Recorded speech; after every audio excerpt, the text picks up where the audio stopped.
publike në vitin 2017. Si ka mundësi, kam thënë, që njerëzit cilët nuk kanë precedent penal mbushin komisariatet.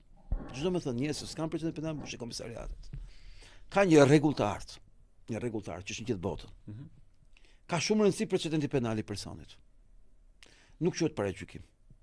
Quhet vlerësim i kujdesshëm. Çfarë është precedenti penal i një personi? Mendoj një qytetar që jo thjesht s'është dënuar, por nuk ka qenë herë në polici. Kjo ka ndodhur para 2013-s me një pjesë më të madhe të popullsisë. Pas 2013-s një pjesë e madhe e popullsisë, e cila nuk ka ditur ç'është stacioni i policisë, e ka njohur dhomën e shoqërimit. Sepse është ndjekur një politik terrori publik për t'i friksuar të gjithë. Frikën, po. Por problemi është çfarë sjell kjo si pasojë? Sjell forcimin e shtetit, autoritetin e policisë, jo, është e kundërta. Sepse kur ti harxhohesh në këtë aspekt, me ato burime që ke, gjithmonë i keqi shpëton. Sepse i keqi, si thosh, nuk është në vëmendje. Madje do marrin guximin, pak nuk po e marrin guximin të them që kjo bëhet qëllimisht që absolutisht. Dhe përfiton më shumë ana tjetër. Po, sepse ka një rregull të artë, është si puna enës. Kaq mban. Policia kaq kapacitet ka. Po nëse harxhon ti policinë me njerëz pa precedent penal, është e sigurt të shpëtojnë ata me precedent penal, sepse aq kapacitet ka. Është si thosh, një thes kaq mban. Po e mbushë me njerëz pa precedent, dalin jashtë thesat ata që janë me precedent. Çfarë është personi me precedent? Ta shpjegojmë pak. Ka dy kategori precedentësh. Precedent rasor dhe precedent të vazhdueshëm.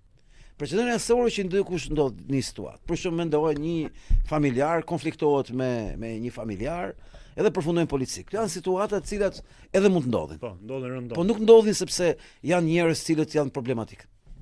Mund të kenë një situatë emocionale tash, një histori xhelozia apo diçka tjetër. Mendoj një person i cili rastësisht vendoset përballë situatës. Ky është i rastësishëm.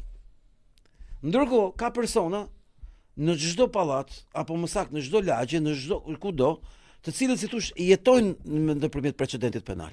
Është natyra e tyre, sjellja e tyre, rregullat e tyre të lojës, mënyra se kanë ndërtuar jetën.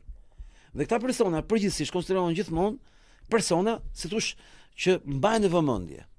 Po nga se mbajnë në vëmendje, ta shpjegoj pak këtë gjë. Mbajnë vëmendje nga një politik botërore që njihet në vendet e zhvilluara që quhet policimi në komunitet. Policimi në komunitet është një praktikë që ka vërtetuar kudo që zbatuar, që është e shëndetshme për parandalimin e krimit dhe për të krijuar një mjedis të besueshëm dhe mbi gjitha një polici friendly, miqësore me komunitetin. Me komunitetin, po. Dhe policimi komunitet do thotë që në çdo zonë ka një polic, të cilin e njeh zona, që mund të jetë civil, mund të jetë i veshur. Dhe ky person bëhet pikë referencë për gjithë komunitetin. Për çdo hall që ka komuniteti, ka kujt i thotë. Po çfarë do thotë kjo? Ai është në korrent të gjithë ngjarjeve. Dhe duke qenë korrent të gjithë ngjarjeve i parandalon veprat penale. Parandalon edhe po ja ta them unë ty. U vodh një biçikletë. Dhe kur ai ka lidhje me komunitetin, ai e gjen menjëherë kush e ka vjetur. Ma kuptove logjikën. Sepse dikush do ja thotë, ai është person që merret me këtë punë. Dhe kështu ti e gjen. Por ndërkohë ai nuk ka pse ta fusin burg atë që ka vetë biçikletën. Thjesht i thotë që ore, nëse do guxosh ta bësh ai do shkoj ta dorëzojë pa liq, ma kuptove logjikën. Se do kuptoj që është në vëmendje. Këshillimi le të themi. Dhe ky do i thotë, orva, çfarë po bën? Do përfundosh burg për iso biçikletë. Nuk ka nevojë me arrestu. Biçikleta shkon vetë ke Zoti, ku ishte. Më kupton logjikën. Këto janë praktika kudo. Dhe këto kanë bëjmë një sjellje frene. Është më qytetare. Jo vetëm aq, por dhe ai e kupton që është në vëzhgim. As nuk e bullizoi, as nuk e demaskoi siç bëjnë këto me këto shokë. Po ky s'ka prova që e ka marrë. Ky nuk ka prova që ai ka vjet biçikletën. Ky nuk ka prova që ai ka vjet biçikletën. Por ky e di që ai ka vjet biçikletën. Më kupton logjikën.